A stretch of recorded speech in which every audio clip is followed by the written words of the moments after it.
BJP Bihar के नए नवेले प्रदेश अध्यक्ष दिलीप जायसवाल मोतिहारी में कहते हैं कि बिहार का तो हाल आप लोग जानबे करते हैं।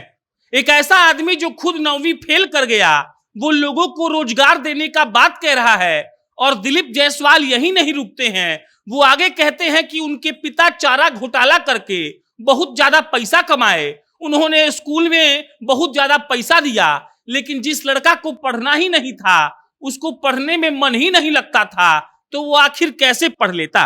और उसके बाद दिलीप जायसवाल तेजस्वी यादव का बिना नाम लिए कहते हैं कि 9वां फेल करने वाला आदमी आज बिहार के लोगों को रोजगार का सपना दिखा रहे हैं।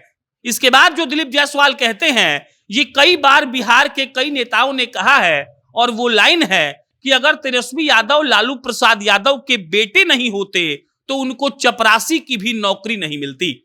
हम आपको पूरी बात बताएंगे कि नए नवेले प्रदेश अध्यक्ष ने तेजस्वी यादव के बारे में क्या कहा। लेकिन उससे पहले नमस्कार स्वीकार करिए, मेरा नाम प्रशांत राय है और आप जनता जंक्शन देख रहे हैं। ये वीडियो जिज्ञासा यूनिवर्सिटी के द्वारा प्रायोजित है। जिज्ञासा यूनिवर्सिटी जी ग्रुप का ही एक अंग है और यहां पर बहुत सारे कोर्सेज पढ़ाए जाते हैं। यहां पर बीजेएमसी यानी कि bachelor of journalism in mass communication, इसके अलावा एमजीएमसी पढ़ाया जाता है। ये बीजीएमसी जो है ये 3 साल का कोर्स होता है। इसमें आपको एंकरिंग, रिपोर्टिंग, वीडियो एडिटिंग और तमाम तरह का स्किल्स दिया जाता है। ये डिग्री कोर्स है और जी ग्रुप में आपको बकायदा 100% प्लेसमेंट दी जाती है और बढ़िया पैकेज भी आपको मिल जाता है।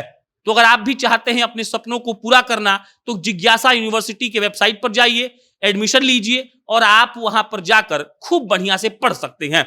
अब लौटते हैं दिलीप जायसवाल के मुद्दे पर। दिलीप जायसवाल साहब हैं नए नवेले प्रदेश अध्यक्ष, ये सबको पता है। सम्राट चौधरी साहब को रिप्लेस करके दिलीप जायसवाल साहब को बीजेपी प्रदेश अध्यक्ष का पद दिया गया है। और दिलीप जायसवाल पहुंचे थे मोतिहारी प्रदेश अध्यक्ष बनने के बाद पहली बार। बापू सभागार में वो जाते हैं मोतिहारी के और वहां पर उनको पहले सम्मानित किया जाता है।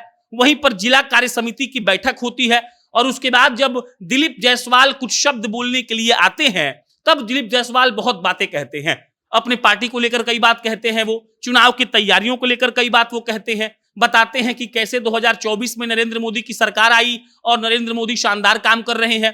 2025 का चुनाव भाजपा कैसे लड़ेगी और कैसे जीतेगी, इसका भी बखान दिलीप जायसवाल करते हैं। लेकिन उसके बाद अंत में आकर वो तेजस्वी यादव पर बोल ही देते हैं। दिलीप जायसवाल तेजस्वी यादव के बारे में कहते हैं कि देखिए, बिहार में चांदी का चम्मच लेके लोग पैदा हुआ और वो ना पढ़ पाया ना लिख पाया, जबकि पिता ने चारा घोटाला करके बहुत पैसा कमाया था। उनको पढ़ाने का प्रयास भी किया था, लेकिन उनको तो असलियत में पढ़ना ही नहीं था। वो कहते हैं कि 9वां फेल आदमी अब बिहार के लोगों को रोजगार के बारे में ज्ञान दे रहा है, बता रहा है कि अगर आपको रोजगार चाहिए तो आप हमको चुनिए। और उसके बाद दिलीप जायसवाल कहते हैं कि लालू यादव अगर नहीं होते तो तेजस्वी यादव बतौर चपरासी भी कहीं नौकरी नहीं कर पाते।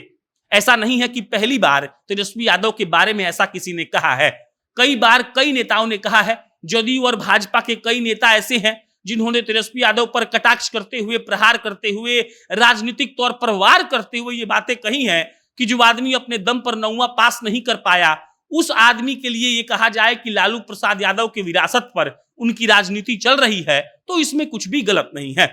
इसके अलावा जब भी मौका मिलता है तो तेजस्वी यादव के शैक्षणिक योग्यता पर लोग सवाल उठाते हैं, उनके एजुकेशनल क्वालिफिकेशन को लोग टारगेट करते हैं और कहते हैं कि तेजस्वी यादव खुद तो पढ़ नहीं पाए और लोगों को बता रहे हैं कि पढ़ लिख लोगे तो बढ़िया काम करोगे। बाकी तेजस्वी यादव का पक्ष हमेशा से हम बताते रहे हैं। तेजस्वी यादव ये कहते रहे हैं कि वो क्रिकेट खेलने के चलते अपना पढ़ाई बीच में ड्रॉप कर देते हैं, और ये कितनी सच है ये हमको नहीं पता। बाकी आप जनता जंक्शन देख रहे थे, इस पर कोई अपडेट आएगा तो आपको हम इत्तला करेंगे। बहुत बहुत धन्यवाद।